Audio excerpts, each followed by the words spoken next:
What's up YouTube and welcome back to another episode of Top Drives. Ladies and gentlemen, we just had the beautiful, I currently have it here, the beautiful challenge.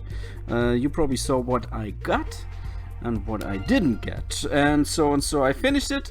However, this challenge again showed us how important those common rights are. And so I thought, like, hey, why not? Many people asked me for it, and I was like, yeah, sure, why not? Let's go into Filth and let's chat a little bit, do a little common garage tour, which cars I definitely appreciate and which cars could be helpful for you. Let's see what kind of surprises we can see. Currently I have my garage looks like 100 common, 63 uncommon, 99 rare, 105 super rare, 102 ultra rare, 68 epics and 16 legendaries. So let's have a look regarding those common ones. Okay, so here you see already there are a couple ones which I probably never used at all. Own this one for 3 days, haven't used it at all. But yeah, let's go on 0 to 60, for example. Common rights 0 to 60. Never mind the ones Volkswagen Type 2 or Renault Twizy. When there is no indicator, when they have no record regarding a 0 to 60 time, they will appear at the first. So don't mind them. But let's see here. Chrysler Drifter, for example, is one of the common ones which I have just since a short while, actually. I would say so. Let's see, 203 days. If you consider, for example, Mercedes-Benz 600, which I have for 5 years, you see the difference. So 0 to 60 is not really absolutely not a strong pattern for common cars. However, there are a couple of cars which I can definitely recommend. It is for one time, it is definitely Mercedes-Benz 600. I can recommend you to get at least 2 of those babies. They, upgraded them max engine and max weight, because you want to get as much power as possible. 104 races, 68% win ratio.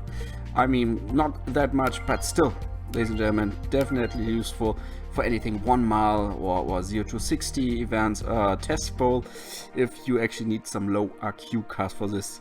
Then on the other side, a car which I definitely had a while is Ford Transit 2.2, 8.1 second, 53 races, a 38% win ratio. Definitely went lower. I have that for 557 days, not too bad. But then we have a couple of newer ones, which the car I really appreciate is the GMC Caballero Diablo, which has an RQ of 3. Very, very nice. 7.6 seconds 0 to 60. But you need to be careful if you anything regarding which requires more top speed. The Diablo is definitely not made for it. But for 10 races you won 80% of it. That's 8 races he won it. Then the Chrysler Drifter is another car which I experienced. Another thing what I really enjoyed is the Ford Fiesta XR2 for a reason. Not really regarding 0 to 60, which is nice. Handling is definitely better than the ones we were just talking about, like the Drifter, the Diablo. Yeah, why I appreciate it, first of all, it has more handling, and I love it because it's a good city streets medium car. Because here you go, ground clearance of medium, which is really nice, so you can use it for any city streets level. This one, and especially the Ford Escort XR3i. But yeah, if you look at the stats, the Ford Fiesta goes 7.6 and has 75 in handling, while the Escort has 8.1 and 76 in handling. Not too bad. Both are definitely recommendable if you use them for city streets medium levels. Really, really cool. Then one car which I find very interesting is a Pontiac 6000, which is, I think, for me, one of the very few four-wheel drives.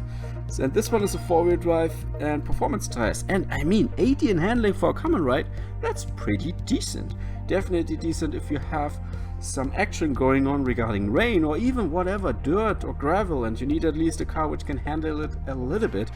Then the Pontiac 6000 is something I would recommend to keep. Same, speaking about four-wheel drives and off-road, there we go, Citroen Mihari. One of, I don't know if it's the only one. I don't think so. I don't know. Is it the only off-road tires one? I don't know. If you know that, let me know down below if there's another one. But right now, this is the only one I remember at the moment, and it's not bad. The stats are awful. 82, 70, 17.7 and 54 in handling. However, this car saved me here and there, definitely. So You should not underestimate the Mehari, even though it doesn't look so strong. I mean, it can win 50% of the races for those stats. That's pretty nice. Then another car, I worked a little bit on it, did never really finish it, which I should one day, is the Honda Vamos 4-wheel drive turbo, 4-wheel drive and standard tires. Hello Rain, here we go. Let's actually look some more regarding what else we have. Well, performance, we have off-road tires. Most of them have standard tires, very few have performance tires. Let's actually check the performance tires section. You can see here, well, a car everybody needs. If you're new to this game, Honda Beat, ladies and gentlemen, is just the car everybody needs. 4 RQ points, it's killing it, it's really killing it regarding slalom and twisty road. This is the car. Even, you saw it probably in my challenge video, even on hairpin road, the Honda Beat is still good. Look at this one. I mean, the win ratio, don't look at the win ratio, it doesn't look good. I know it doesn't look good, it's getting beaten a lot, but when I use it right. I definitely use it the right way, and that's very useful. By the way, Pontiac Firebird Trans Am, did you see a car I did not really had on my screen, but 79 in handling. This might be just a very interesting car. Okay, well, we will definitely keep you Ford. I mean, that's a good overall balanced stat. 103, 10.4 and 81 plus 3 RQ is the lowest RQ amount which you can get, and that's very nice. So let's see what else we have. Their status, yeah, let's see. Handling, we were just speaking about, we had the Honda Beat, which is very nice, but here we go. Ooh, the Firebird Trans Am. By the way, okay, ground clearance of low. I was hoping for medium, but yeah, then we have Ford Escort. I got 2 of those babies, which I will definitely keep, the Ford Fiesta. Then besides that, yeah, I'm not really using, this is my squad. I usually use the Honda Beat, and now and then if there's a city streets level where we need a little bit of twistiness, then Ford Fiesta XR2 or the Ford Escort XR3 are my weapons of choice, if I call it like this. Then let's see, top speed. Let's see, top speed. I mean, we already spoke about it, kinda. Wait.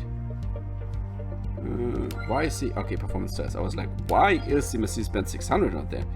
It's here, my friend, and one of them I will keep, while the other one will go.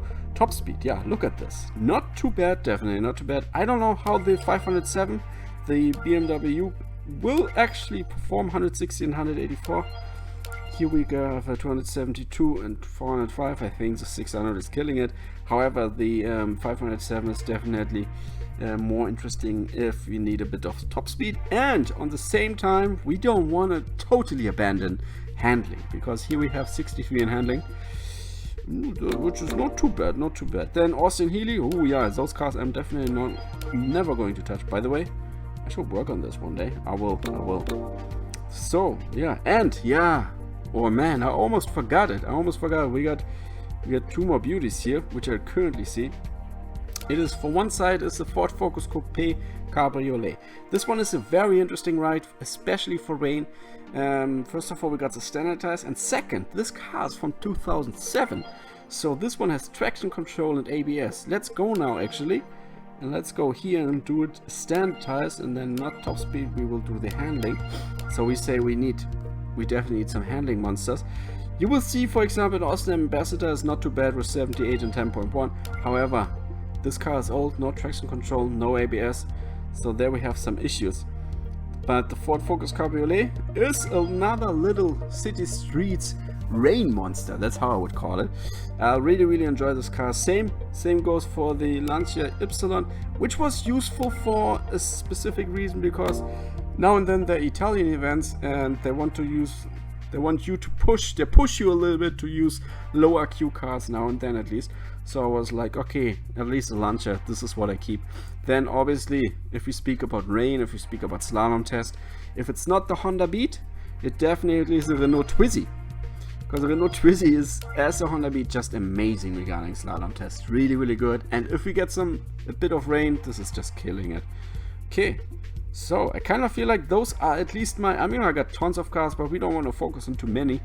Those are my babies. Those are the strong ones. Those are the cars of my choice, which I'm using many times. The Renault Megane is another car which I enjoy because it's at least got ABS, and it's not too bad. It actually, some of those cars are able to do Twisty Roads, I think Twisty Road Dirt or Twisty Road Sand. Some of those cars were able to do this. There was a Ford Escort, I think, no, was it Ford EcoSport? Which is not, I don't know if this was the one, which is not a common car anymore. That's one issue. Sometimes you have a car which works really well, for me in the past definitely, and then Hutch is just changing the rarity, and now it is a uncommon one, or even there was one guy I think which jumped to rare or something like this. And so they used to be good and they're not good anymore. Ladies and gentlemen, are there any cars which I missed, but maybe cars which are just really good for you? Then let me know down below in the comment section. I wish you a pleasant day. That was the Casual Mobile Gamer. Time